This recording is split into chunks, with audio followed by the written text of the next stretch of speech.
乡亲啊，继续来看森林轮培水尾社区来举办着救命术的课程，教导阿公阿嬷拄着紧急的状况，来把握着黄金救命的时间。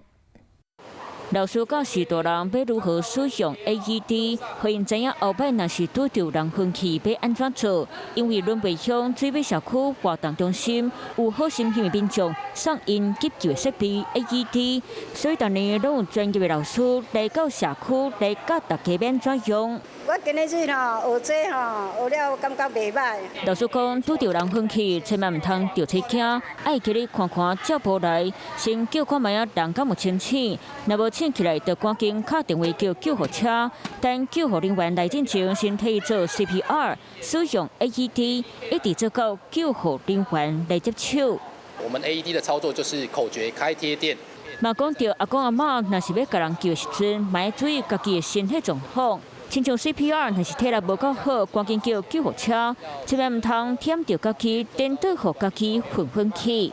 Hello， 我是林仙怡，想要抢先掌握最及时的新闻资讯吗？赶快订阅、按赞、开启小铃铛，锁定华视新闻 YouTube 频道。